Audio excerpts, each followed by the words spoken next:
Nos parece un tema con una problemática actual, pero también clásica, y esperamos que este sea un foro de escucha y análisis. Nada más, gracias por vuestro tiempo y quedáis invitados al resto de actividades que organizamos desde el área, así como invitaros a visitar nuestras redes sociales y blog, donde veréis noticias relacionadas con el psicoanálisis y la actualidad y podréis escuchar podcasts de debates dentro del área y otro tipo de temáticas de interés. Muchísimas gracias y comienza la actividad. Bueno, pues muchísimas gracias, Cayetana, por la presentación. Voy a hacer una corta introducción sobre la charla y luego pasaremos a los apartados, ¿vale? Muchísimas gracias por estar aquí. En esta charla coloquio sobre la inspiración, el olvido y los márgenes, donde nuestra intención no es otra que abrir un espacio de palabra y por lo tanto de cuestionamiento, de una temática que no solamente está bajo el punto de vista del periodismo de coyuntura, sino que viene a hablar de nosotros mismos, de nuestra historia personal, de nuestra historia familiar y de la historia de la humanidad. La migración como proceso no solo de movimiento físico, sino también subjetivo y que por lo tanto deja huella, algunas visibles y otras que solo pueden ser descifradas a través de relatos, a través del arte y a través de los silencios del olvido. Este olvido que hoy toma cuerpo revelándose de diversas, incluso me atrevería a decir que macabras formas. La realidad de lo que ocurre se puede abordar desde diferentes prismas y miradas. Una de esas posibilidades es el discurso psicoanalítico, que se interesa más por la pregunta, por abrir un cuestionamiento que por cerrar, dar sentido u ofrecer una respuesta verdadera a un hecho determinado. A lo largo de esta charla nos acompañará, en primer lugar, Marta Carrasco, que tratará la dialéctica del yo y el otro como extranjero. Posteriormente retomaremos el olvido como síntoma social en relación a la migración y finalmente daremos paso a nuestra invitada María Giovanna Caria, que junto al intérprete Miguel Humanes Cabrera, que no nos falta más que darle las gracias infinitas, abordarán la trata y el tráfico de inmigrantes como nueva forma de esclavitud. Y bueno, sin más dilación, le doy la palabra a Marta. Bueno. Bueno, gracias Sofía y Cayetana. ¿Se escucha bien? Lo que se dice siempre. ¿Se oye bien? ¿Alguien me puede...? Sí, muy bien, muy bien. Vale. Pues, bueno, voy a empezar un poco introduciendo cómo a lo largo del desarrollo de cómo fuimos preparando las charlas, pues no solo nos fuimos haciendo más preguntas, sino que como que los temas que en un principio eran de partida se fueron desplegando. Entonces, en este diálogo constante con los compañeros, a mí reflexionaba especialmente sobre la palabra del título al margen, porque me remitía, si hay un margen, a esta idea de lo uno o de que haya algo a un lado, lo propio, y lo otro, o lo extranjero. Pero también a los límites o donde se juegan los límites de lo que podría llamarse la frontera, ¿no? O lo que separa lo propio y lo extranjero. En el caso concreto de hoy, ¿no? Cómo esto puede ir tomando cuerpo en la realidad de las migraciones, pero sobre todo para ayudarnos un poco a pensar y a repensar nuestra relación con lo otro, con las diferencias y con lo extranjero, ¿no? En este caso, ya lo ha introducido Sofía, ¿no? También por la importancia y por la coyuntura, lo hacemos a través de los procesos migratorios, pero de base nos parecía interesante que también nos pudiera ayudar a repensar nuestra relación con lo otro, con lo extranjero. Bueno, porque claro, cuando tratamos de pensar esta idea del yo, del nosotros como individuo o como colectivo, siempre lo hacemos en relación a otra cosa, a un otro desde el que nos diferenciamos. Por ejemplo, desde el discurso del psicoanálisis, y creo que obviamente no es el único, como que es innegable o se duda poco del hecho de que la realidad vincular y de que los vínculos son fundamentales para la constitución subjetiva y para diferentes procesos identificativos. Pero bueno, volviendo un poco al título de la charla, que nos encontramos que están las palabras margen y migrante, y al menos a mí me ocurre cuando las leo que me remetían a la pregunta por lo que queda fuera o por lo que queriendo entrar, no sabemos si queriendo, pero quizás sí, en algunos momentos queda al margen, un poco como molestando a, a un determinado cuerpo social o un orden, eh, algo propio que ya estaba establecido. Entonces, ¿qué sería lo que se juega en los márgenes o en estas franjas? Porque hay muchas franjas, ¿no? Hay repartidas por el mundo. Una pregunta como para pensar, ¿qué es lo que se juega en los márgenes? De partida, y decía y repito, supone la existencia de algo propio que ayuda a definir quiénes serían los nuestros, y frente a esto o en contraste estarían esos otros o esos otros extranjeros o esos otros cuerpos que no son o que no forman parte de nosotros. Un poco me parece, me resultaba y me sigue resultando que es un planteamiento un poco guerrillero que a mí me remite a lo bélico, a la alerta frente a un otro invasor o frente a ese otro del que habría que defenderse. En este caso, el que viene de otro país, el que profesa otra religión, el que tiene otra lengua, pero también al vecino, al del frente, al del piso de arriba, al del otro departamento, en fin, al que está cerca y lejos, cercado también, cerca y lejos al mismo tiempo, pero además es potencialmente peligroso en mayor o menor medida. Como si pudiera, como si existiera el peligro de que nos pudiera arrebatar algo, que estaría dado por supuesto que nos pertenece, claro, por esencia. Un poco por hacer un pequeño recorrido histórico, no me voy a dedicar a eso, pero también por la importancia que en esta charla de hoy se le va a dar a lo previo y a la historia. A lo largo de la antigüedad en Occidente, pues se han utilizado diferentes figuras para tratar de hacer referencia a esta idea de otro, más o menos marginado, no del todo dentro, pero un poco sí, de un determinado orden. Por ejemplo, hay un filósofo que es Darío Stanriver, bueno, que tiene una labor divulgativa de llevar la filosofía a lo cotidiano y a la calle.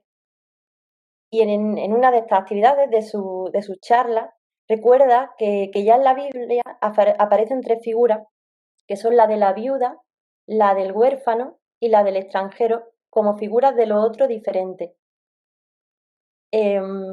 Si pensamos un poco, las tres tienen en común algo en relación a la vulnerabilidad y a la carencia o a la falta de algo, ya sea del padre, el marido o la patria, ¿no? En el caso del extranjero. Justamente el caso más extremo más extremo y más marginado, así se está planteado, el más carente, o al que más le falta, pero que al mismo tiempo también señala una falta. Pero bueno, ¿quién es ese alguien extranjero? ¿O qué es lo extranjero? ¿O quién es ese otro que llega?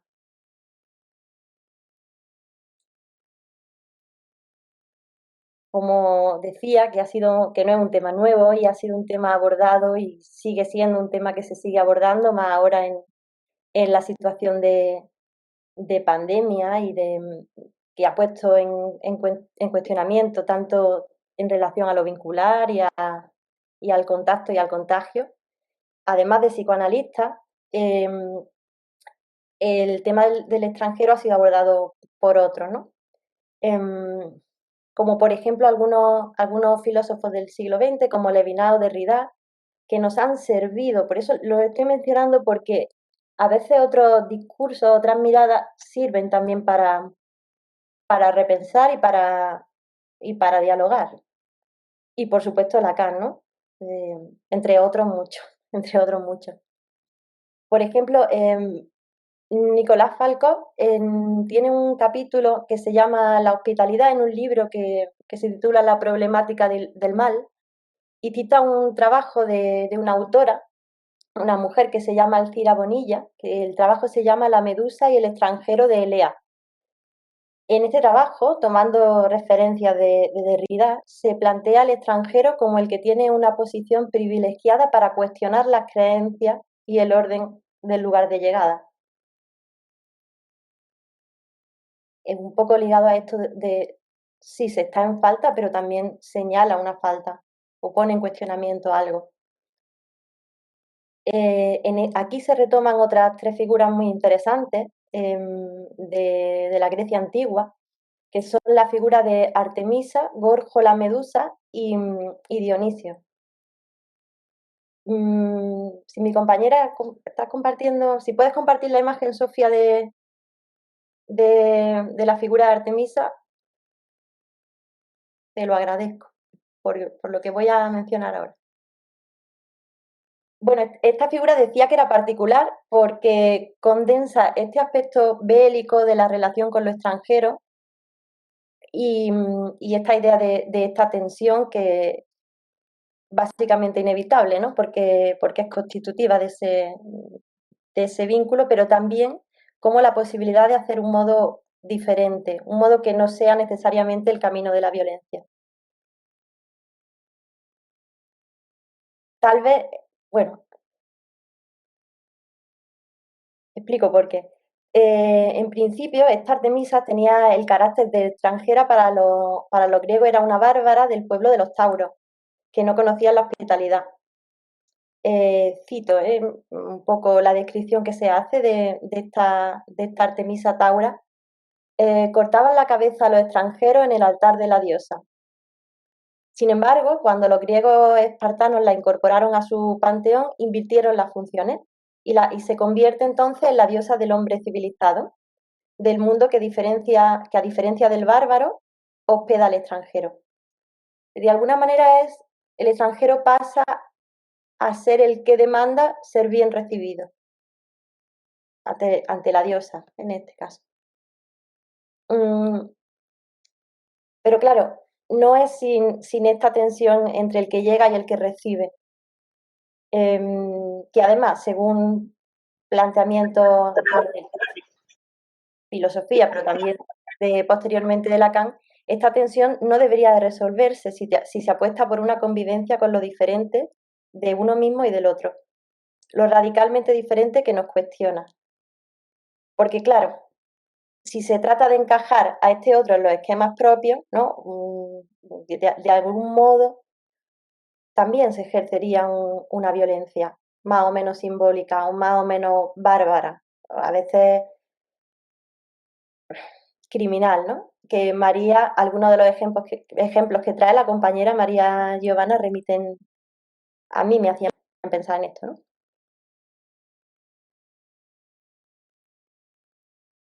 Claro, pero ¿qué se puede hacer con este conflicto de relación?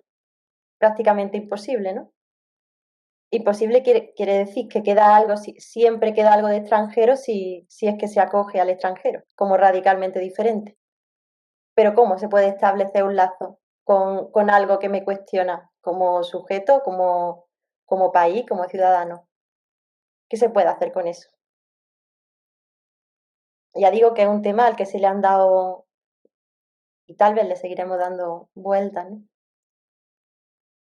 Otra autora, en este sentido, de esbozar algo no sé si respuestas, pero sí de posibilidades, tiene un artículo, Gabriela Balcare, que se llama Hospitalidad y tolerancia como modo de pensar el encuentro con el otro, una lectura derridiana, y nos recuerda que la cuestión de la relación con lo extranjero nos recuerda una vez más que viene desde los tiempos de la Odisea, donde la supervivencia del viajero nómada dependía de la acogida que otros le brindaban a lo largo de su viaje.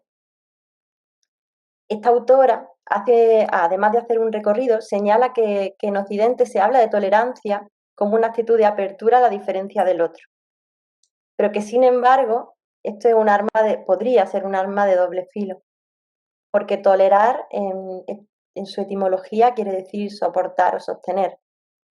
Así que, en este sentido, el que tolera ejerce un poder, una violencia, un dominio sobre el otro. No sé, Ya no. o sea, se acoge, pero con condiciones, sin exceder los límites de lo que los esquemas de lo propio pueden sostener. No se puede entender al extranjero no se podría entender al extranjero por fuera de eso, ¿no? No sé, algunos ejemplos que mientras preparábamos la presentación venían y es conocido. Este caso de las estudiantes en Francia, de las estudiantes musulmanas, y todo el debate que se abrió entre si podían ir a la escuela o no con velo y, en fin, condiciones, algo que cuestiona. Ya me entiendo. Que no valdría todo. Todo lo del otro no es aceptado, o no de la misma forma. Que también sería como decir que no todos los migrantes vienen en las mismas condiciones. A unos depende de dónde vayan y cuál sea el periplo, tendrán que enfrentarse, sí, a una u otra condiciones. Dice, voy a citar cómo lo plantea esta autora, dice que la tolerancia es deudora de un basamento histórico moderno que reproduce aún hoy en día el encuentro con el otro como igual, anulando de este modo las diferencias que debería respetar. Por su parte, la idea de hospitalidad constituye una apuesta de mayor apertura respecto a la alteridad. Pero no deja de ser una apuesta, ¿eh? No es una respuesta. No sé, pensemos por un momento cómo nos vinculamos cada uno de nosotros, de nosotras que estamos aquí escuchando con lo extranjero y lo diferente. Especialmente en estos momentos en los que el cuerpo ajeno es potencialmente invasor o nos puede contagiar. Sí. Si nuestro cuerpo fuese como un país, o sea, si pudiésemos imaginar nuestro cuerpo como un país, ¿cómo es que se relaciona en los límites o en las fronteras o en esos márgenes entre lo uno y lo otro? Porque, claro, decía Darío que una cosa es ser propietario o tener cierto derecho, en este caso sobre el propio cuerpo, y otra es que ese cuerpo al ponerse en relación con otros lo hace excediendo los límites de lo propio, de la piel. Lo podríamos entender como una construcción social o a partir que se construye a partir de la idea de que viene alguien a invadir, un otro extranjero que es peligroso, o que al menos en alguna medida molesta, cuestiona.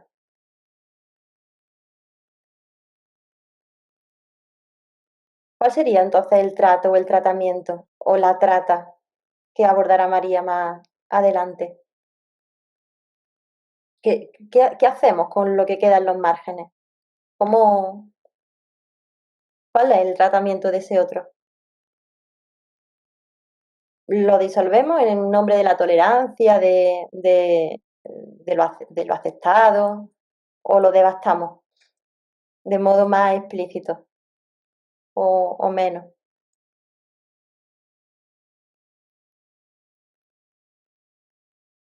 Hay otra, sigo abriendo la reflexión, hay otra propuesta os voy a citar otro de los textos de otro autor, en esto de que en ese encuentro como que hay algo que se da la vuelta y que por momentos lo propio, lo extranjero, el margen se mueve y no queda claro, no quedan tan claramente definidas las fronteras. Cito, voy a leer directamente.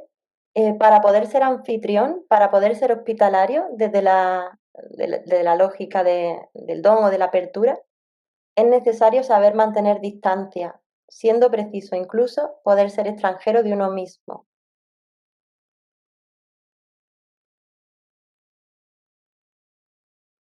esta idea de la hospitalidad, que tampoco es nueva, ni siquiera es occidental, aunque han sido muchos los occidentales a los que han trabajado sobre ella, proviene en realidad de Oriente y de culturas desérticas.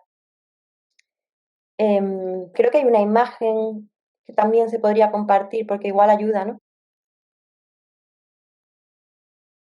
Si mi compañera puede compartirla. Vale, es la imagen vale, son las carpas del desierto, ¿no? Donde no hay puerta. A mí me remitía por aquello de tomar algo del discurso psicoanalítico a lo que propone el psicoanalista Lacan en relación al amor y a la castración, ¿no? O a esta idea de que para poder amar, ¿sabes? Para poder acoger a otro, em, hay que matarse, de algún modo más o menos simbólico, ¿no? Para poder acoger la diferencia. Siento que va a ser imposible, ¿no? Que siempre va a quedar algo extranjero, pero que no es sin que uno se reste o acepte la falta en lo uno y en lo ajeno.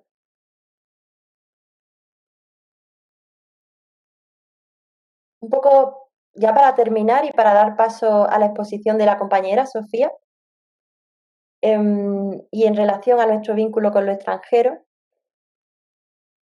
sería algo así como que si se pone un límite, hay un límite en la tolerancia con el otro, hay condiciones. Pero si no hay límites, aunque se mantenga una distancia, si no se deja a nadie fuera, por algún motivo, mm, venga de donde venga, entonces nos las tenemos que ver con los propios fantasmas. Y esto no es por fuera de la historia y de un ejercicio de hacer memoria histórica. Cito en estos trabajos que se han ido haciendo buscando un poco en los márgenes, pero también haciendo hincapié en lo prioritario del otro, por sobre lo uno, o lo propio, o el nosotros. La reconciliación y el perdón son posibles allí donde la herida dejó o pudo dejar un recuerdo, una huella o una cicatriz para cuidar o sobre la que prestar atención. Hablar es empezar a reconciliarse. Desde el momento en el que hablamos o nos hablamos, un proceso de reconciliación se pone en marcha. Y con esto comenzamos o enlazamos con el olvido. Muchas gracias, Marta. ¿Seguimos? ¿Vamos bien? Como ha comentado Marta, voy a hablar de una cuestión que sin duda está de la mano de todo lo que he ido hablando de ella, que sería el emplazar el olvido como síntoma social propio de la migración. ¿De qué olvido estamos hablando? ¿Qué hemos olvidado? ¿Y qué función ocupa este olvido? Serán algunas de las cuestiones que intentaremos plantear juntos, ¿vale? Para ello traigo un poema de Jorge Bocanera, un poeta periodista argentino, que dice: los gallos ciegos del olvido invaden como ratas. Mi rostro es hoy una canción prohibida en la ceniza de sus ojos, y el ilegal, el otro, el exiliado, va escribiendo carajo sobre viejas barajas, repartiendo ese grito entre los hombres. Jorge Bocanera tuvo que exiliarse en México y no fue hasta 1997 que pudo volver a su país. Y en esta pequeña parte del poema, lo que nos trae, lo que nos emplaza es el olvido. Pero para venir un poco a dónde estamos nosotros, ¿de qué estamos hablando? Estamos hablando de un abandono por parte del país que nos acoge. Tanto es así que durante esta devastadora pandemia, las personas inmigrantes que llegaban por el proceso legal de agrupación familiar no tienen acceso a la vacuna, porque no estaban en la lista de sanidad pública, porque en otras palabras fueron olvidados por el sistema sanitario. Nos sentimos olvidados por nuestro país de origen también, cuando uno va al consulado y ve el maltrato por la propia institución que dice ser su nación. Estos dos ejemplos a mí me gustaban, me parecen adecuados para mostrar que donde se juega la migración es concretamente en lo fronterizo, en estos márgenes y los umbrales, estos lugares absolutamente extraños donde nos colocamos siempre con una pata dentro y otra fuera. Otro de los olvidos es el olvido pactado de los periódicos y los noticieros, donde uno se olvida la semana, incluso en días, de los 7.000 migrantes desaparecidos al año, de las 25 millones de personas víctimas de tráfico y esclavitud, de los 26 millones de refugiados. Pero vamos a bajar un poco esta cifra a tierra, que aunque abrume, tampoco no nos permite ver más allá, ¿vale? ¿Cuántos de nosotros... Ha dicho que te Que lo vea. ¿Cuántos de nosotros seguimos escuchando esta semana la noticia de los 68 subsaharianos que llegaron hasta Puerto Rico hace 3 semanas? Y los 5 barcos de rescate humanitario interceptados y bloqueados hace 2 días. Este olvido, que puede parecerse a un silencio, es un olvido que desea ser nombrado, metaforizado y significado. Es de esto de lo que queremos hacernos cargo en esta charla, algo que tiene que ver con nosotros y por tanto con el otro. Al final estamos hablando de lo social, el olvido como síntoma social. Ubicado esto, y sin entrar en la definición de síntoma, destacar únicamente que la característica más esencial del síntoma es que se repite. Si no se repitiera sería un suceso o un caso. Por tanto, la pregunta que nos hacemos es la siguiente. ¿Acaso todo esto tiene algo de nuevo? ¿Acaso la historia no muestra claramente una repetición de los procesos migratorios y de sus síntomas? Podríamos hablar de que se trata de una cuestión de política, y por supuesto que lo es. Se habla constantemente de las políticas de migraciones, que será una cuestión que retomará María Giovanni. Pero fijaros, aunque cambiemos de partido político, aunque cambiemos de país, aunque cambiemos de momento histórico, hay algo que se repite. Esto inevitablemente hace que nos cuestionemos sobre la propia definición del olvido y de su reverso, más o menos la memoria.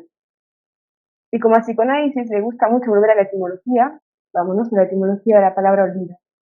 La palabra olvido viene de un supuesto latín vulgar oblitare, formado por ob, que significaría contra, enfrente, oposición, y lidici, ponerse denso, oscuro. Olvidar sería entonces algo como enfrentarse, oponerse a lo oscuro y a lo desconocido de nuestra memoria. En este caso, hablaríamos de la memoria histórica de la migración. ¿Por qué nos ocurre esto? ¿Por qué nos olvidamos? ¿Y de qué nos olvidamos? Vamos a empezar por esta última pregunta, ¿vale? Olvidamos la historia. Olvidamos las atrocidades que vivimos como sujetos migrantes. Adán y Eva, el éxodo hebreo, que durante la Primera Guerra Mundial la gran parte del ejército francés fueron argelinos, las mujeres temporeras, que es un tema que nos toca de lleno en esas tierras andaluzas. Olvidamos las barbaridades que hicimos a migrantes. Dios desertando a Lilith, los egipcios persiguiendo a la población hebrea, el paradigma de la tolerancia que ya nombró mi compañera con los refugiados, y el sistema recibiendo o devolviendo, ya no se entiende mucho cuando se hace una cosa y la otra, a los subsaharianos. Casi parece un momento cíclico, ¿no? Vámonos a la primera pregunta, de por qué nos olvidamos. Uno puede decir, ¿para qué recordar? Esto ya no va con nosotros. Hace más de un siglo que ocurrió la Primera Guerra Mundial. Los árabes fueron expulsados del Andaluz hace 1200 años. La colonización española fue en 1495. Ya pasó. Esto ya está olvidado. O debería estar olvidado. Pero parémonos un segundo en este punto. ¿Es posible hablar de la historia por fuera de un lugar y un momento determinado? Cada uno de nosotros habla desde una contemporaneidad, desde la actualidad, si algo así en términos absolutos existe.